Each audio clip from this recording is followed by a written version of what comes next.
just for everybody's benefit and correlating it back to the competency we are talking about, okay? Maintaining presence. Fundamentally, the coach does not get caught up in the situation. Okay. If it's a sports coach, for example, who's coaching a sportsman, the value that they are delivering is by their observation, by the competence that they have around the sport, but also by being a little detached.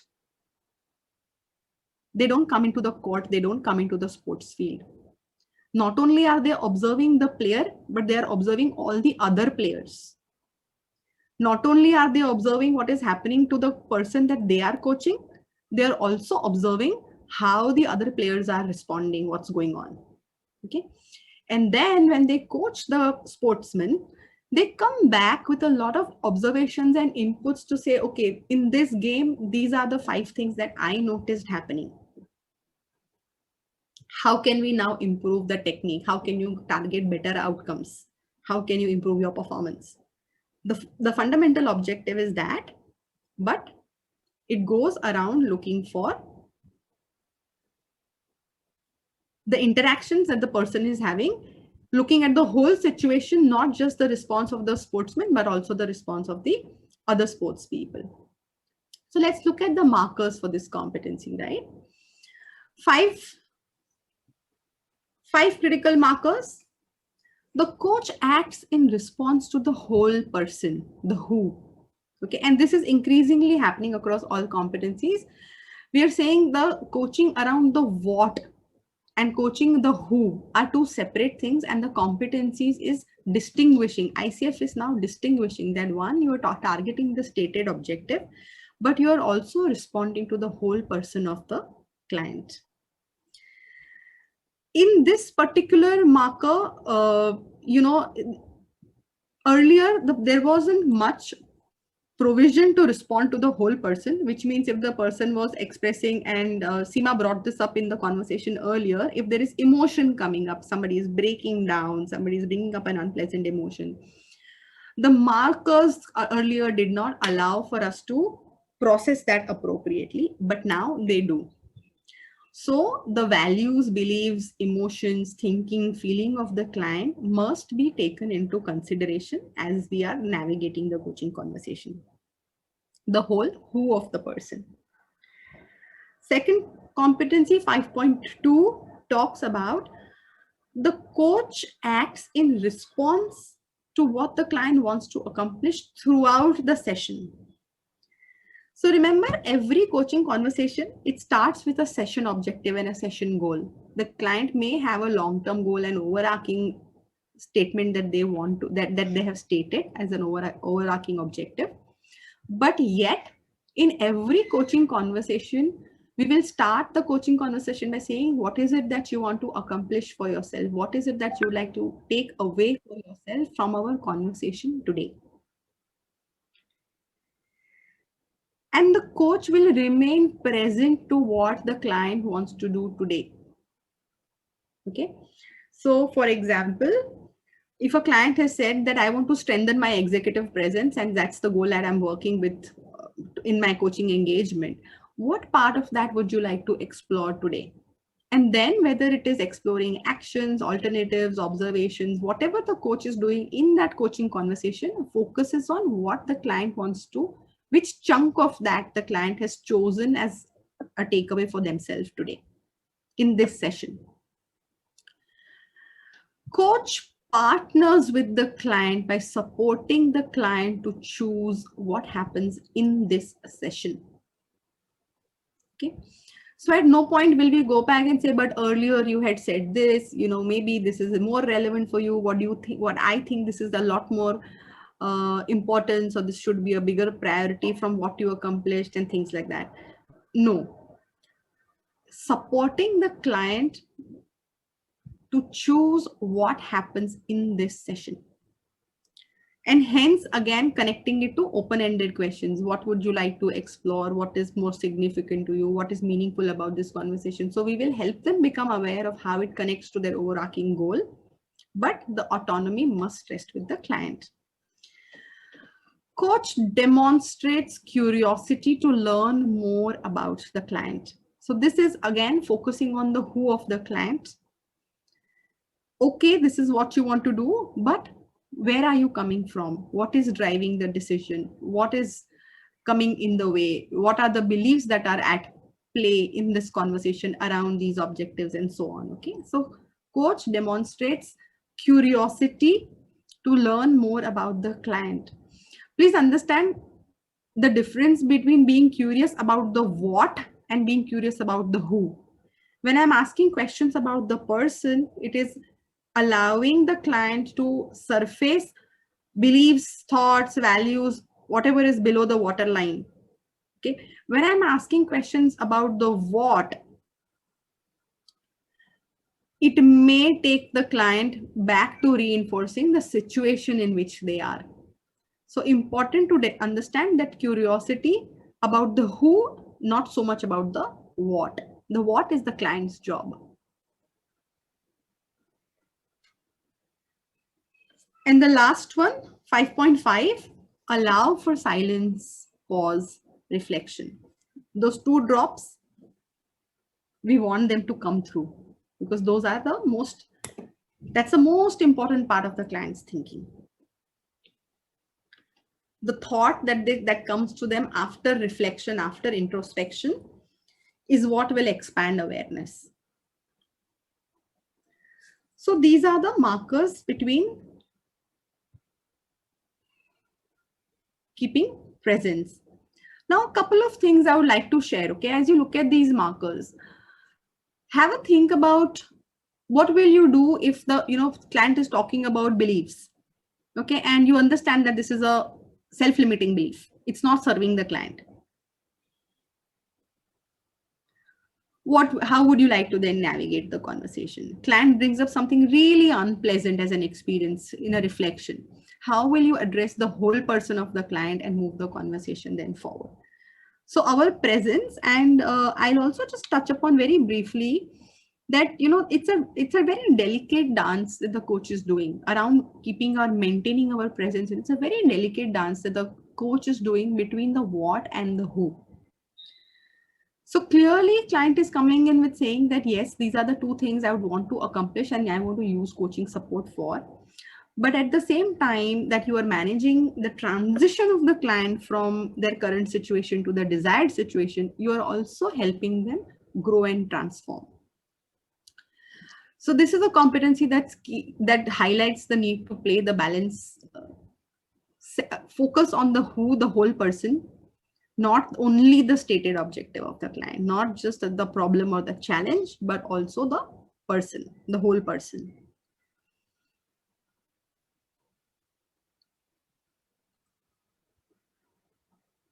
Questions, thoughts? Question I have. According to you, what Yes, should be the according to you, what should be the formula, or like what should be the trick to balance the who and the what?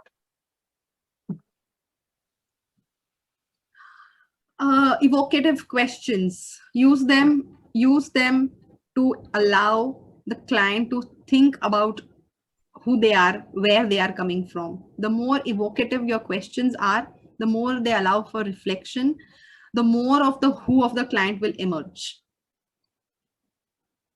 Okay. Once the client has the opportunity to unpack a little bit, share a little bit, reflect a little bit about themselves, their thinking, why their thought process is the way it is, then help it connect. So then in the light of this awareness, then have them connect the dots, saying, having said that, having understood that, is there something you'd like to do differently? And leave it at that. What they want to pick up, allow them to reflect on their own self-awareness and then choose the what part in light of the new connections that they are making for themselves. Got it. Okay. All right. Let's look at a small video.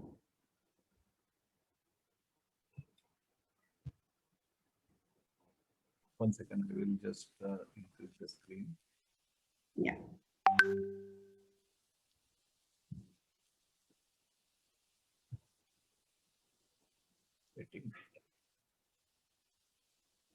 One of the core competencies of coaching from the ICF is the competency of coaching presence.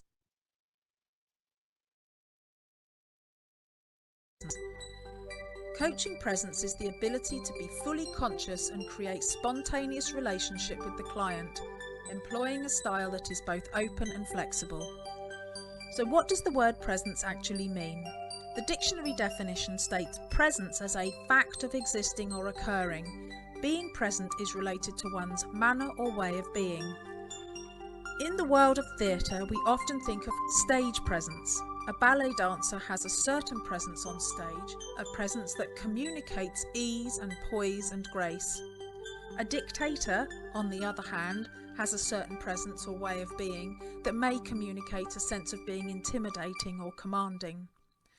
A queen or a king has a certain manner or presence that may communicate a sense of being dignified, imposing, or even compelling. And if you have to go to the doctors or hospital, you might find nurses who have a wonderful manner of being calming, caring, and motherly. So presence is a way of being that communicates some level of interaction. So let's look at the coaching relationship. A coaching relationship is where a coach facilitates the client in discovering their own personal or professional goals, outcomes, actions, and journey. So what does presence mean for the coach?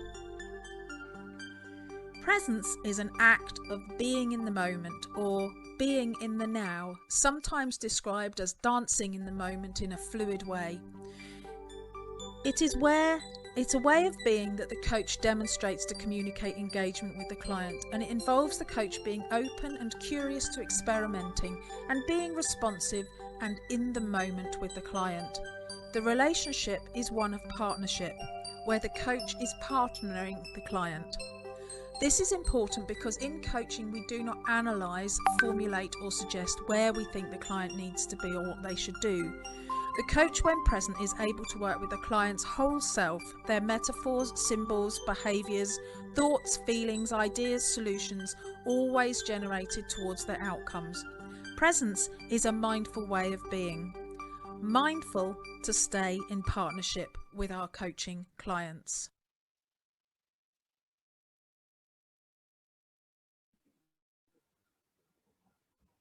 So mindful of staying with our client.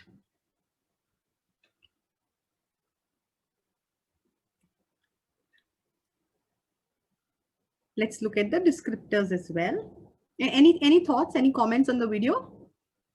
What stood out for you guys? The journey was very nice. I mean, with the examples or metaphors, display explained. Correct. It might be very useful for you to have a vision for yourself. So each person has their own style of being present, right?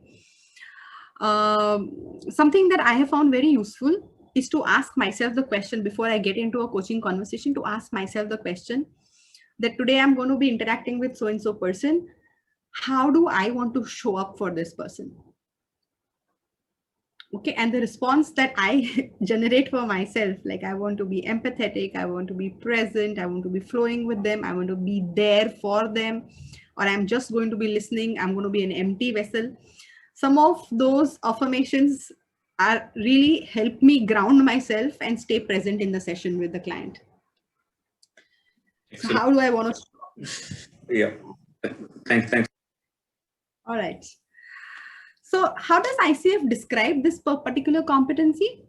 Saying remaining focused, observant, empathetic, and responsive to the client. Truly coming in as an empty vessel. Responding to the client. Demonstrating curiosity during the coaching process. So no judgment, no opinion, no analysis. Just being curious about what the client is sharing and expressing, thinking, or feeling. Okay. Third descriptor, the coach has to self-regulate emotionally. I am also a human being. I can also be having good days or bad days. It's okay. But not when I'm coming into the coaching session. When I put on the hat of a coach, I need to be able to stay present and bring in nothing else except my empathetic, observant, curious self into the session. So do a focusing exercise, do a grounding exercise, clear your emotional mental space before you come in. A coach can't come in angry or exasperated or worried or concerned or anxious about anything else. And the coach should not also get worried or anxious or angry about anything that the client is sharing, most importantly. Even during the conversation. So clear your space, don't bring baggage into the conversation, but don't allow the baggage to be generated during coaching as well. Stay present with the client. And this one becomes very important, especially when the client is unpacking something challenging, difficult that the coach resonates with. Okay. And this is also the reason why we say that please be very mindful. If you're coaching somebody in your family, or you're coaching a very close friend, or you're coaching one of your direct reports, please be very mindful that you're wearing the coach hat appropriately, you're maintaining your presence, and emotionally you are regulating. So for example, if I'm coaching my own husband and he's struggling with something that he's trying to shift in his life, and I'm like, in my mind, what is going on is, yeah, but I remember you saying this 3 years ago as well. And what then? Will he be able to do it now? Wrong.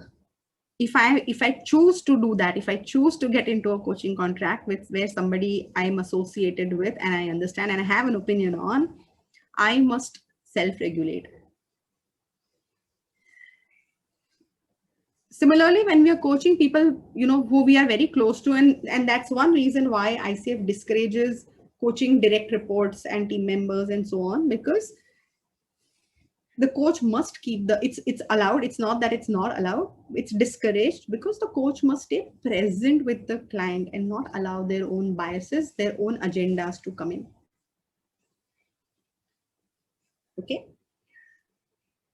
Coach should be able to demonstrate confidence in working with strong client emotions during the coaching process.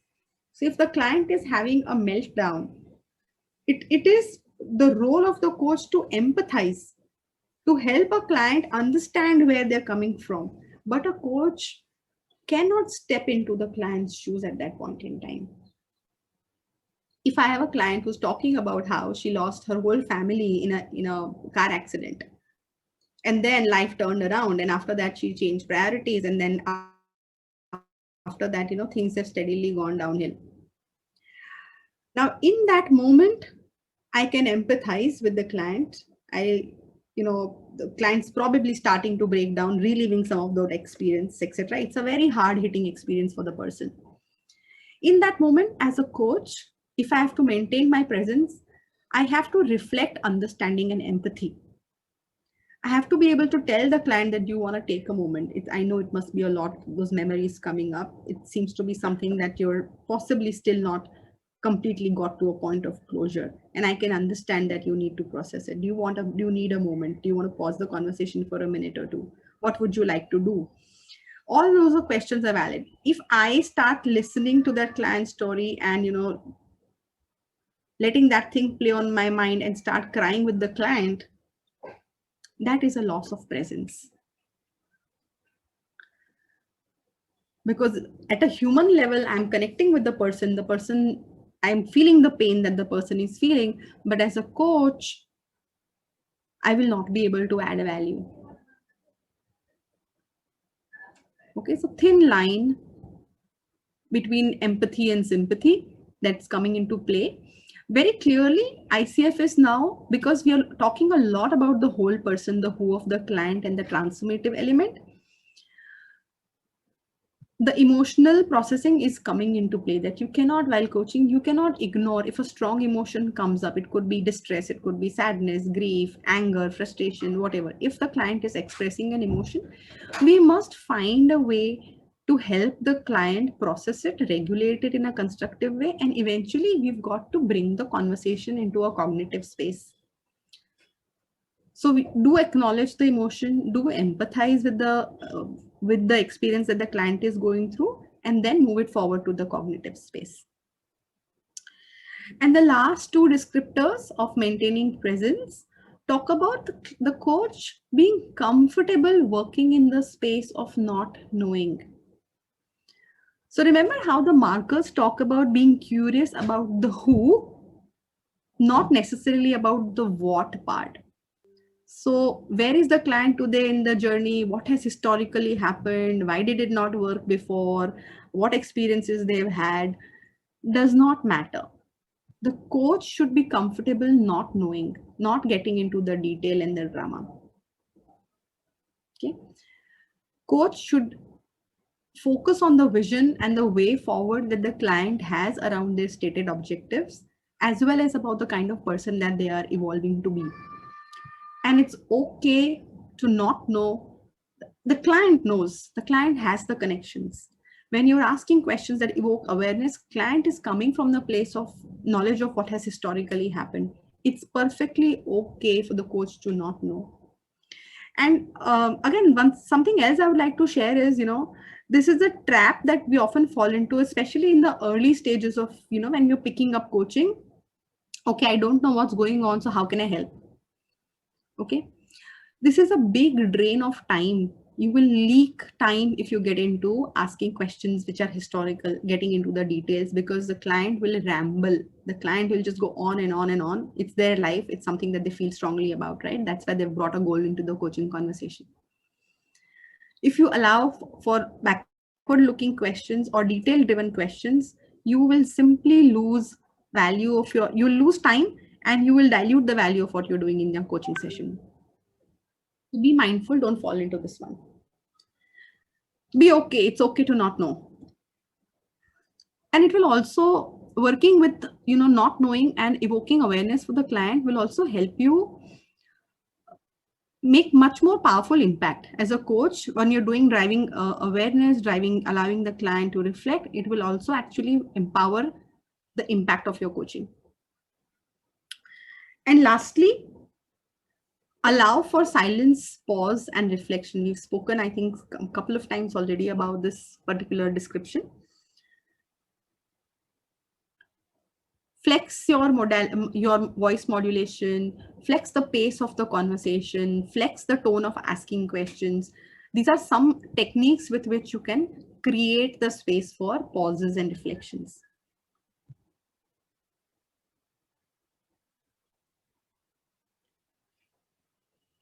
Okay, that brings us to the end of what we had as descriptions. Okay. Yes, Varun, you've raised your hand. Yeah. Hi, am I audible? Yes, you are, Varun. So, see, I think I've heard it twice or thrice, and I have this question where you have mentioned this line that avoid the drama, and and do not go to the what part, right?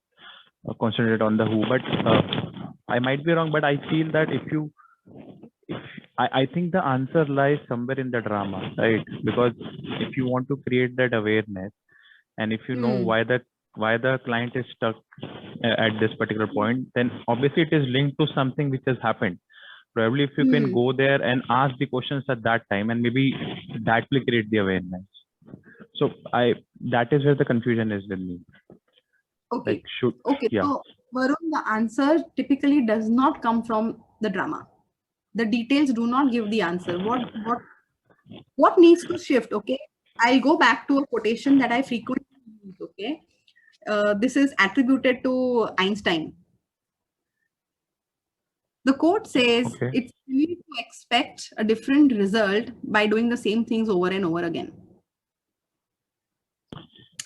So when you get into the details, what the conversation is doing is you get the client to a place of being defensive and justifying the previous actions they've taken. And somewhere I feel that, sorry for interjecting, because I see this is the problem. And somewhere I feel if the client is repeating the same thing again, and that is why he or she is stuck. And that is where the awareness should come, that he or she should not do the same thing again and again. Hence, do something different to achieve something different. Yeah. You're right. So, but if you navigate the conversation backwards, Varun, it won't do anything except bring out some brown water. Yeah, so I will just add, Varun. The idea is not to understand. The idea is not to not understand clients' belief system and the root of that particular belief system, which surely you will understand during the test what you will conduct, during the initial questionnaire what the client will respond to, and during you deep diving into client as a person, you are going to get those particular insights. So the coaching is not saying that is you should not know about the client as a person, but the point here is that during a session, you should not deep dive into the past of the client. Right? Means, for example, due to some incidents in the past, right now the client believes this particular thing. Yeah. Now, that is the reality. Now the root cause of that particular reality is in past. All right. So what you will do, you will not ask the questions related to that root cause of the past, what exactly has happened and all that. Then you will go into the domain of the counseling and therapy. What you will do, that is, what is this particular belief system you are having due to the XYZ past reasons which the client will highlight you, but you will not deep dive into it. That is it helping you? The client will say, no, it is not helping me. Okay, if it is not helping you, that what is the belief system you would like to have? The client will say, okay, I would like to have this particular belief system. Then you will ask, okay, what do you think? What should be done so that you should? So now what you are doing, bringing the client from the past to the present and present to the future. That is a role of a coach, Varun. Okay, so I think this is making a sense. So what you are trying to say here is that do not deep dive into that particular instance. Yes. You can deep dive into the belief system, and then you can ask questions around that, asking whether this is helping or not. Why? Because the client is very emotional about the event, and Yeah. client will talk too much about the details. This is what happened. Then I was there. I was sitting on a Yeah. table. He was sitting on a chair. So now you are wasting the valuable time of a coaching session, right? So what Okay. you will do, you will directly go to the belief what he is having. That is a fact as far as the client is concerned. And then you will ask questions. Is it helping you? Okay, if it is helping, fantastic. Then the client will use that particular belief in achieving his goal. If it is not helping, then what can be done? So it is very simple process. So the idea of the coaching is not to deep dive into past. That doesn't mean that you should not know client as a person. You must know client as a person, but the deep diving always will happen to the present and the future. This is the Got coaching it. ideology. Okay. Got it. Thank you. Thank you so Yeah. much. Yeah. Yeah. Explore the who. Varun, the bottom line is, explore the who. The person, absolutely allow as much exploration is required. The Got it. what, don't go backward, move forward. Yes, so belief system is the part of the who. So you explore the belief Yes. system, not Yes. on the instance. Because of that belief system has developed. Don't go to the instance. I got it what you're trying to say. Thanks. Yeah. Thanks. Yeah. Basically, never deep dive into the experience or past incident is what we are saying, Yeah, right? So, Yeah. Yes. Rajat sir, we say that where are they coming from is we should understand whenever client says something. So, is it not like getting into the past? No. Where So, are they coming yeah. from? So the understanding means, for example, is it due to the incidents what has happened to them? Is it due to some kind of program or the teaching? So means what is the base of what they are saying? Not necessarily. Then means, for example, client will say, okay, for example, this I have learned in training. Now, means, are you going to ask client, okay, now you give me all these particular training presentations and notes, and are you going to ask questions on that training program? No, na. But you No. know that is from where client is coming. Clear? Okay. Right, sir. Yeah. Thank So, you. so Meghna, what I suggest that there is a video of this particular competency. We can show them the video, then we can give them the 15 minutes break. And when they come back from the break, we can have a demo. Absolutely fine. Absolutely fine. Yeah. So Let's- because this video is the last slide as far as this particular competency is concerned, maintains presence. And the maintains presence is a competency which integrates variety of the things. Means actually it is not a very separate independent competency. Entire coaching process means process is related to you coach maintaining the presence, right? So Yeah, yeah. in this particular video, understand the video. As soon as the video will complete, right? So means say, for example, let me check the video duration. I think it is around 10 minutes. Yeah, it is. Yes, it is less than 8 minutes. So we will break at 11:12. So we will assemble at 11:30. So till after the video till 11:30 there is a break. Okay.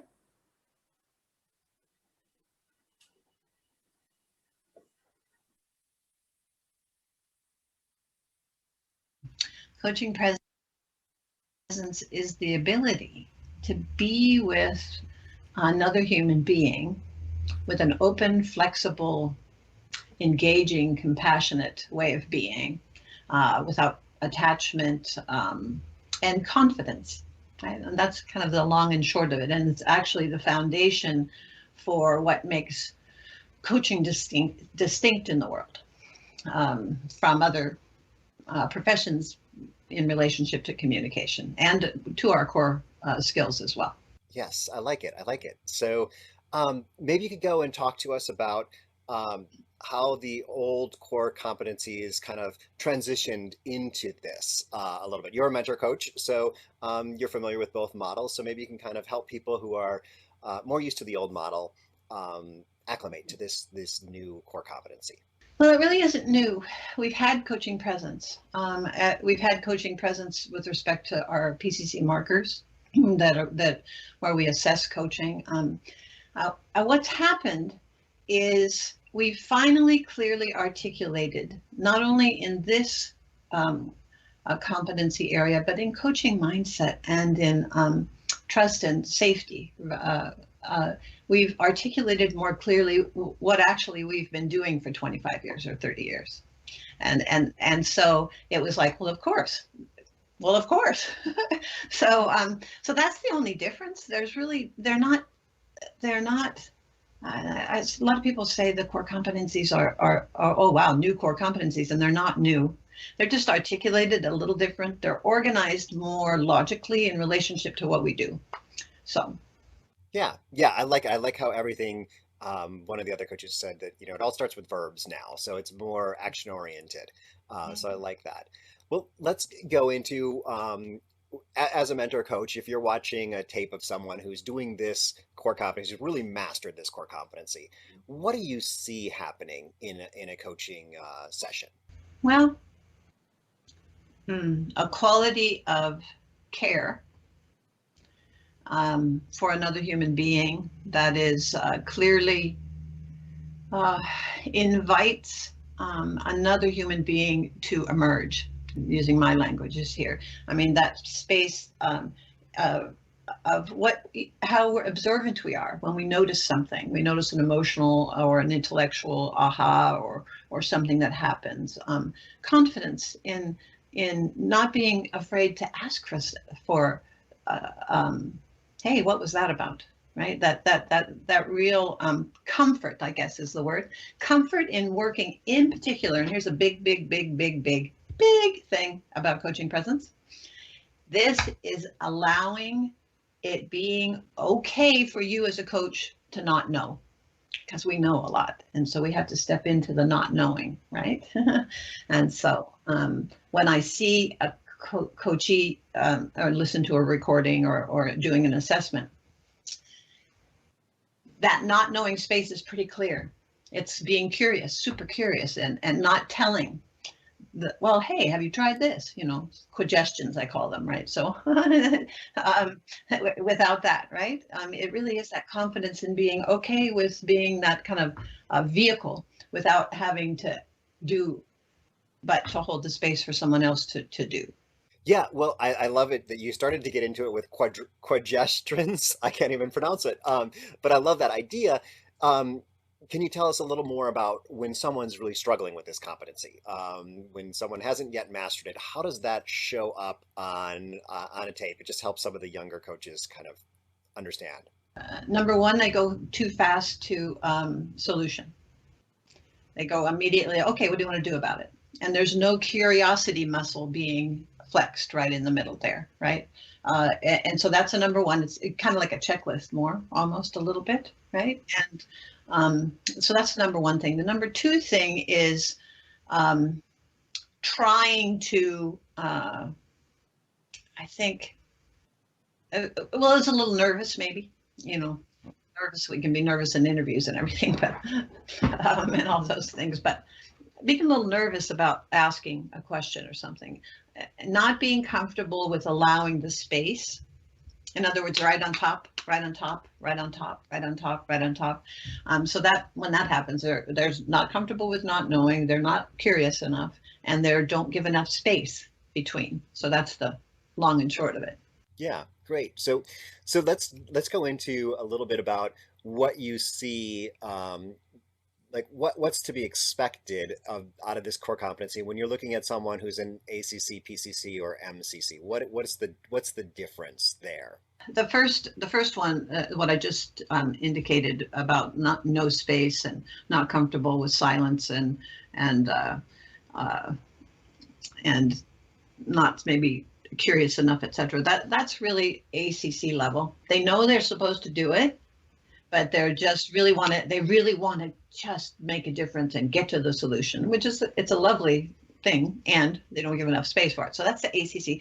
PCC is a more kind of fluid, flow with things that they know they're doing it, but it doesn't look like they're doing anything, and with the sense of wow, I better be curious here, right? It's just a naturalness. It's a little more naturally curious, naturally comfortable with, especially when clients ask you, oh, what would you do, right?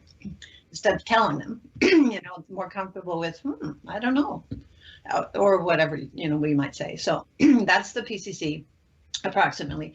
And MCC is a little more esoteric, I think is the word, a little more, because this is really embodying it completely, where you're not even seeing his competencies and skills anymore. They're just a normal expression of that human. It's why it's always been a little more difficult to assess the distinction between a just over the bar MCC from a PCC. However, it's often evidenced that that curiosity is just a natural component of that coach's personality now. That space of not knowing and pausing for reflection, allowing a lot of space for the other human being to actually express themselves is more, I guess, evidence of MCC level. It's a little difficult because there's a lot of other elements that are involved in just this core competency area. But I think that's probably the best I can do with that one.